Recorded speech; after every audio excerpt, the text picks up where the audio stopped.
Olá, boa tarde. Hoje é quarta-feira, 9 de maio de 2018 e a gente está de volta com mais um Política em Debate.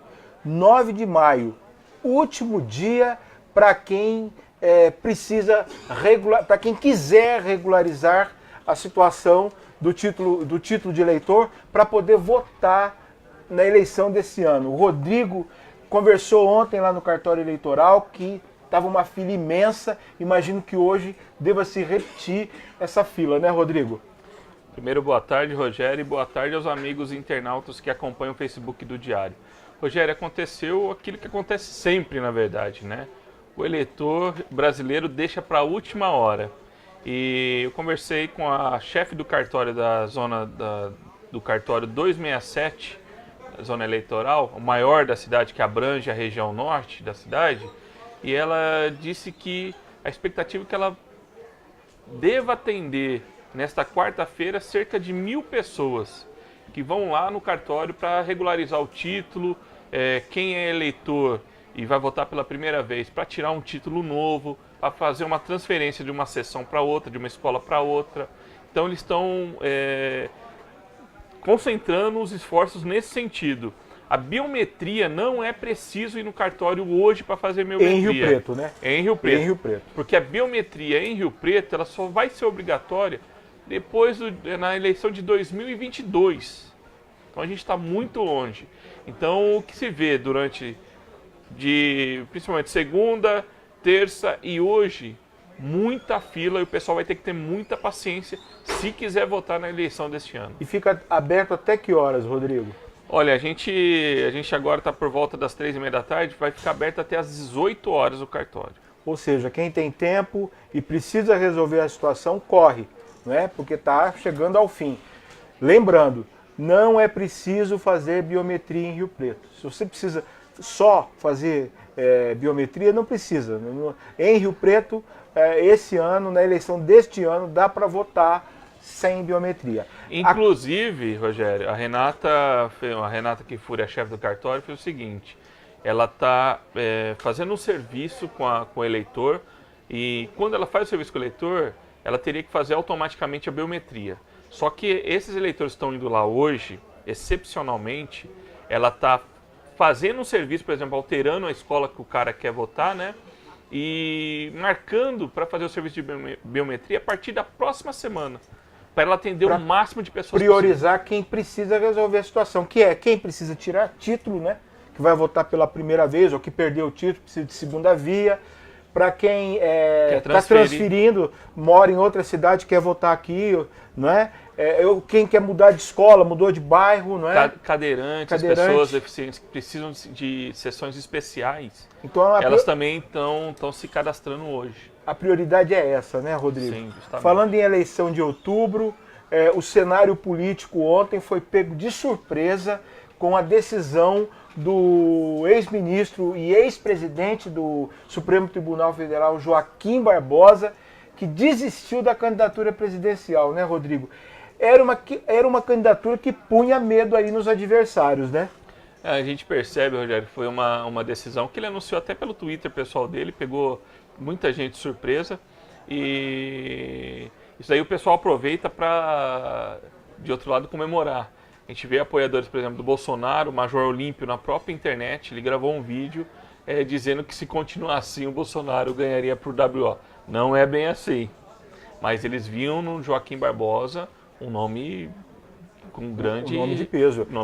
Ele apareceu em segundo lugar, na primeira pesquisa que ele apareceu, sem Lula, ele aparece em segundo lugar atrás do Bolsonaro. Justamente. Né? E eu li que o Temer, o Alckmin, que está empacado aí nas pesquisas, teria até procurado o Temer, né, para tentar agilizar uma aliança entre o PSDB e o MDB, mais preocupado com a candidatura do Joaquim Barbosa. Isso antes de ontem, né? Ele dá uma mexida no tabuleiro novamente. Na avaliação dos tucanos, a candidatura do Joaquim Barbosa representaria maior perigo para o Alckmin do que o próprio Bolsonaro. o PSDB está convicto de que a candidatura do Bolsonaro não vai para frente, não passa nem para o segundo turno. Por quê? Porque o Bolsonaro tem uma frágil estrutura partidária. O partido dele, o PSL, praticamente não tem horário de TV, né? Do Bolsonaro, o PSC. Né? O PSL, né? Do Bolsonaro? PSC. Não, ele saiu do PSC, ele estava no PSC. Ah, ele migrou. Agora ele está no PSL. Justamente. Aliás, ele nem chegou a entrar. Não, ele estava no PSC, falou que ia para o Patriotas, na última hora foi para o PSL. Bem, não tem poucos apoios nos estados de governadores, prefeitos, quer dizer, tem pouco, o que eles dizem, tem pouco palanque estadual, e enquanto que o Joaquim Barbosa já tem o PSB, que é um partido mais estruturado e que poderia aí ampliar o arco de alianças até o início da eleição, mesmo do jogo, né? Na TV ali em agosto, setembro, quando a campanha ferve. Mas agora... Vai ser um tiro curto, né, Rogério, a campanha desse ano. O prefeito Edinho Araújo até disse pra gente que ele acha que quem vai vencer a eleição vai ser uma candidatura de centro. Nem de extrema direita e nem na esquerda. Inclusive, ontem também a presidente do PT, a Gleice Hoffmann, junto com o presidente da CUT, eles também vieram a público manifestar que o Lula vai ser candidato do partido, mesmo estando preso. O que pode, né? E que pode se arrastar aí até 18 de setembro, né? Quando aí tem que trocar o nome, né, da chapa. Que se ele for se tornar inelegível mesmo, porque ao mesmo tempo eles estão esperando muitas impugnações, até por conta da lei da ficha limpa, mas eles garantem que o Lula é candidatíssimo.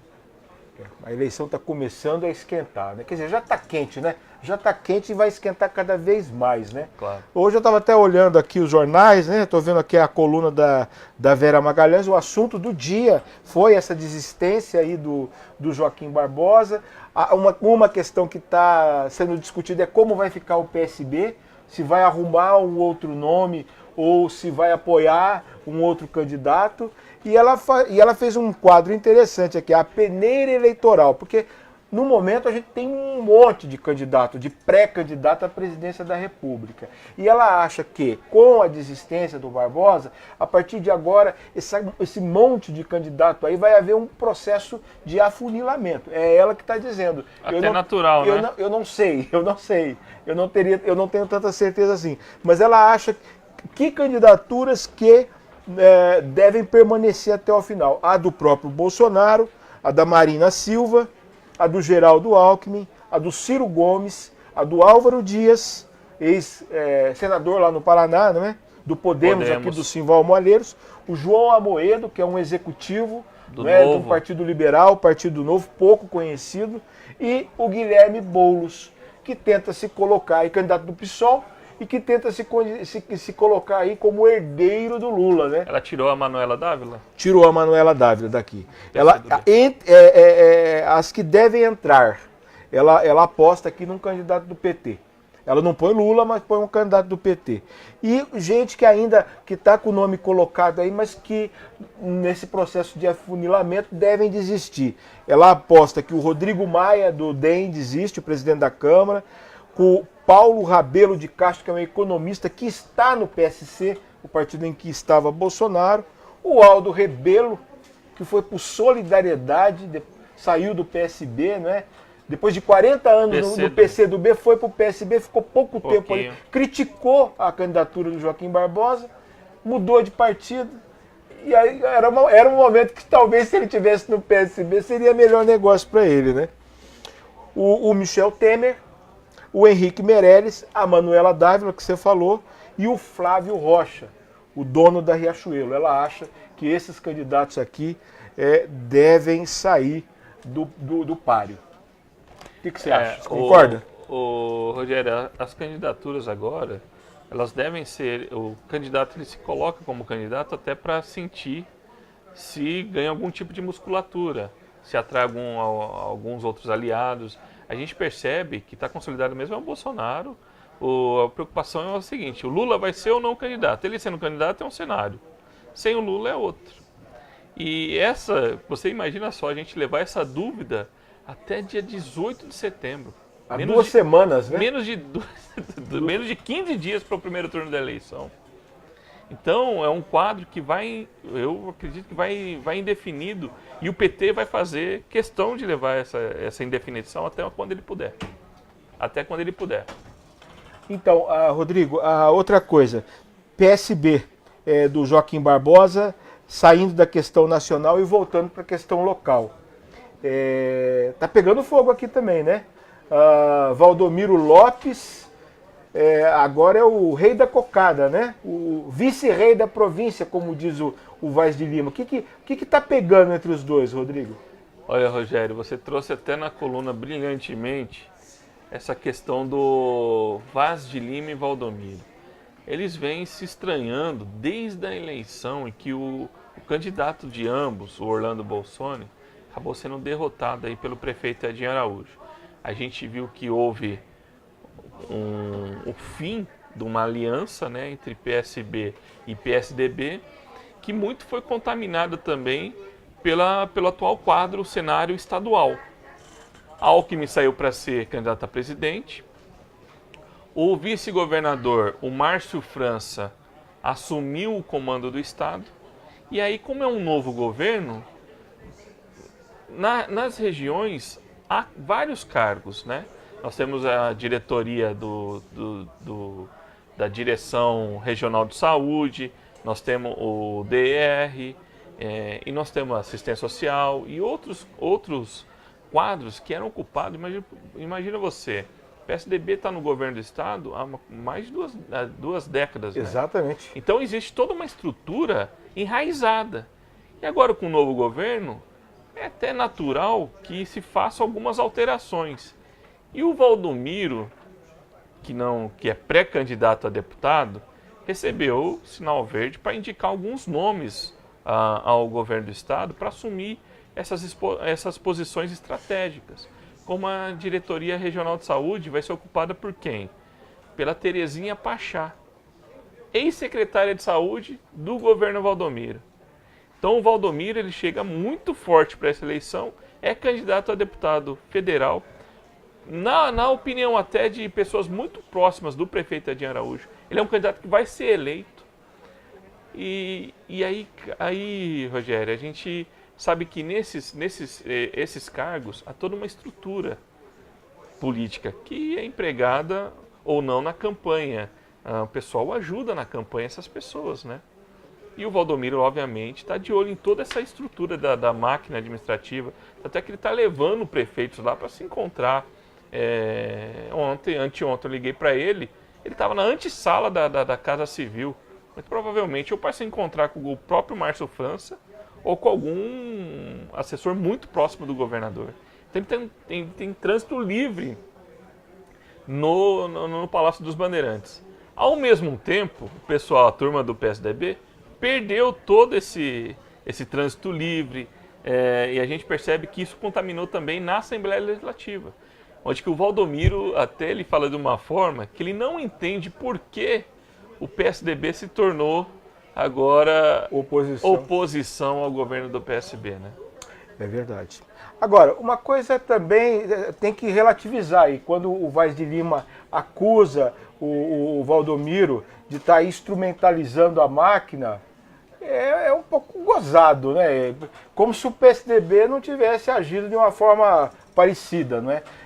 Quem está aí, as pessoas que estão saindo dos cargos que agora o Valdomiro está indicando, era gente ligada ao PSDB. Um exemplo é a ex-vereadora Silvia Laguna, ex-vereadora em Mirassol, que ocupava o cargo da diretora regional de desenvolvimento social, que deu lugar para Helena Marangoni, outra ex-secretária do Valdomiro. Quer dizer, sai uma do PSDB, entra uma do PSB, é natural que seja assim. A questão é essa, né? E o Ministério Público e os adversários precisam estar atentos para até que ponto é uma questão política legítima e até que ponto se vai usar o cargo para tentar aí, obter vantagens eleitorais, principalmente para o pré-candidato Valdomiro Lopes e o governador Márcio França, que é pré-candidato à reeleição. Porque, Rogério, na época do PSDB, a gente sabia da influência dos deputados, né, nessa composição. Mas com o Valdomiro falam, olha, o Valdomiro é um trator aí. Ele né? é um trator. E aí isso ficou mais evidente. E porque as pessoas que são colocadas nesses lugares estratégicos são ligadas umbilicalmente ao Valdomiro. É isso que eu ia falar, ele não fez nem questão de disfarçar, né? E vem mais gente por aí. Colocou 2 ex-secretárias, né? E vem mais gente por aí. Pode ter, por exemplo, nós questionamos na coluna você trouxe a questão do João Buzo, que também é um quadro, digamos assim, ele é ligado ao PSDB, mas ao mesmo tempo ele é uma pessoa que tem ali um tratamento com todos os políticos, né? Pelo jeito de ser até do João, né? Exatamente. Então ele é uma pessoa que um gentleman, né? ele não chamou a atenção do PSB a ponto de falar, olha, nós temos que tirá-lo. Pelo contrário, o Valdomiro até fez elogios públicos. Muitos elogios, diz que ele é uma ótima pessoa e que no que depender dele, Valdomiro, o Buzo permanece. Vamos ver até onde isso aí é só conversa ou é verdade. Na política, né? Você sabe, né? Quando um político apelida o outro, pega, né? Igual você falou. Vice-rei da província, né? O Vaz falou. Vice-rei da província. E é o Valdomiro. Já lá na Câmara ontem o pessoal já estava usando o termo. Estava também, já tá. Então você vê que pega naturalmente e é o que está acontecendo realmente. Assim como o Vaz de Lima lá atrás era o amigo do Mário, né? Quando ele era deputado, quando o governador Mário Covas era vivo e estava no cargo, nós estamos falando, o Vaz de Lima estava sempre ali colado nele, né? Nós estamos falando do Valdomiro, do Valdomiro, do Vaz, que eles vêm se entrombando ao longo da história. Quem não se esquece que o Valdomiro também participou da articulação que conduziu o Rodrigo Garcia como presidente da Assembleia Legislativa contra a vontade do governador Alckmin, tendo o Vaz de Lima também um dos caciques ali tucanos para tentar impedir que isso acontecesse, né? O Valdomiro é muito habilidoso, né? Come quieto, né? E, a grande questão hoje é como você disse, né? O próprio gabinete ali, o pessoal próximo do Edinho já dá o Valdomiro como eleito nessa eleição aí de deputado. Uma das vagas. Agora a grande questão... E a vaga seria em tese de deputado federal do próprio Edinho, né? Que saiu para ser Agora a questão é se 2020... Ele, ao contrário do Edinho, em 2012, né, vem para o confronto com o Edinho. Né? Tá todo mundo apostando que o Valdomiro, em 2020, vai tentar voltar à prefeitura e vai bater de frente aí com o Edinho, mesmo com o Edinho tendo a máquina na mão. E, Rogério, isso passa pela eleição deste ano. Imagina você se o governador Márcio França consegue a reeleição. Para a eleição de 2020 é um cenário. Exatamente. Se eventualmente o Paulo Scaff, do PMDB, vence a eleição, é outro cenário. Que favorece o Edinho, que é do mesmo partido. Então você vai... Isso tudo, 2020 passa por 2018, é por isso que o pessoal está se com pegando... a faca nos dentes, né? Se pegando nos bastidores. A gente viu, por exemplo, essa semana, que o vice-prefeito licenciado de Rio Preto, Eleus Paiva, que também é pré-candidato a deputado federal, e o Edinho deve fazer esforço para fazer um contraponto ao Valdomiro elegendo o Eleusis, aí fica equilibrado as forças, e impede ao mesmo tempo que o PSD descolhe do Edinho para a próxima eleição. Se reuniu o Eleusis com quem? Com o vereador Celso Peixão, almoçaram juntos. Ou seja, que é do partido do Valdomiro, né? Os dois lados tentam cooptar o maior número de aliados. E aí você sabe, chora menos, né? Quem pode mais, quem né? pode mais. O jogo é muito pesado. O jogo é né? duro. O jogo é bruto, né? É bruto, brutíssimo. Ô Rodrigo, falando em Câmara, Peixão, a sessão ontem foi meia boca, né? A sessão ontem a gente percebe ali que teve a gente até me pareceu que teve um contato entre os vereadores antes da sessão acontecer. Olha, o Renato Pupo até comentou que estava num clima bom, a sessão estava assim desenrolando num clima bom. Ele só teve um pequeno desentendimento com o Paulera, mas foi uma coisa que a gente nem comentou porque foi pontual. Algo muito pontual. E ao mesmo tempo chamou a atenção a votação da emenda no Marco Rilo que proíbe a privatização do SEMAI. que é uma emenda que foi proposta pelo vereador Marco Rilo no aprovada, incluída no plano de saneamento. No plano municipal de saneamento básico, o Edinho vetou essa emenda. E o veto que foi discutido ontem, né? O veto a essa emenda seria votado ontem, mas o Jorge Menezes surgiu do nada e pediu o adiamento de 10 sessões para analisar essa proposta no plenário. Ou seja, uma sessão por semana, 4, 8... quase 3 meses aí, né? A discussão fica adiada por quase 3 meses. Mas você percebe, Rogério, que não é o Jorge. É o plenário. Tem um plenário, quando ele fez o pedido, não houve nenhum aliado do governo que se manifestasse contra ou pediu votação nominal, ou seja, todos os vereadores teriam que votar para o pedido de vista passar ou não pelo plenário. Estava tudo acertado. Ou seja, isso revela que o governo está desarticulado na casa, né? Porque está fragilizado. Quem monta a pauta é o presidente da Câmara, o vereador Jean Charles. Como é que você coloca um veto do prefeito Edinho? Me parece que não é de hoje. Está faltando articulação, principalmente em relação aos vetos, para se manter o veto. Porque os vetos caem com muita facilidade. Ontem também havia um outro projeto do vereador Fábio Marcondes, que foi 14-0. Quer dizer, está faltando ali uma presença mais forte. Mas o governo está com um discurso de, olha, deixa que eles resolvam no plenário. E vai tomando essas pequenas pancadas, né? Vai calejando. Quer dizer, quando tem um projeto importante, é um Deus nos acuda, né? Quer dizer, aí que mobiliza, que vai atrás, que tenta convencer, mas no dia a dia a coisa está largada lá na Câmara, né? E eu não vejo perspectiva, por exemplo, o Edinho, de criar um líder do governo. Quem seria esse líder? Porque se ele indicar um líder, não há ali Quem faz informalmente esse papel há algum tempo é o Pedro Roberto, do PRB. Porque ele consegue ainda transitar entre Paulo Paulera, Fábio Marcondes, o Marinho, o Peixão, o Júnior, o Anderson Branco. Mas, de outro lado, se colocar um desses vereadores, o outro lado também, Renato Pulpo, Marco Rilo, Jorge Menezes, a Cláudia de Júli, o Zé da Academia, também não topariam muito bem a articulação feita pelo outro lado. Então, esse papel de líder do governo seria importante, mas não tem ninguém que consiga o consenso ali, que né? teria um grau, consenso, né? Um grau de articulação para transitar nos diferentes grupos, para trazer ali os votos que o governo necessita ali para fazer prevalecer a sua vontade. Por exemplo, o veto do prefeito, quando ele veta um projeto, ele não quer que o veto seja derrubado. Por quê? Ele vai ter que entrar com ação direta de inconstitucionalidade lá no Tribunal de Justiça. Né? E foi o que ele fez e conseguiu aí uma vitória importante. Não é uma vitória final, né? Não é uma batalha, a guerra ainda continua, em relação ao Escola Sem Partido.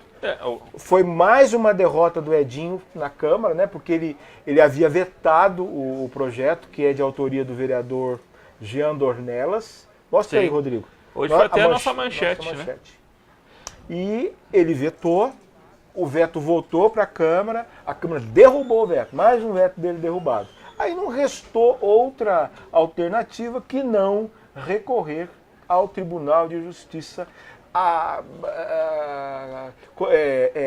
questionando a constitucionalidade da lei.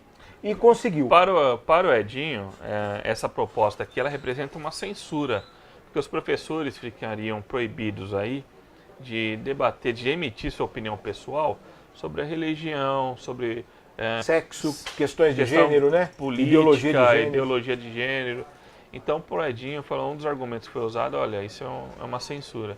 E o tribunal deu a liminar contra uma proposta que é do vereador Jean Dornelas, que fez esse projeto em parceria ali com o Movimento Brasil Livre, o MBL. E com o MCB também, né? O MCB, daqui o da Movimento cidade. Cidadania Brasil. Do empresário Olavo Tarraf. Sim. E aí ontem eu questionei até o Jean Dornelas, está inclusive na TV Diário, se o pessoal quiser assistir, ele fala que não seria necessário até apresentar essa DIN nesse momento.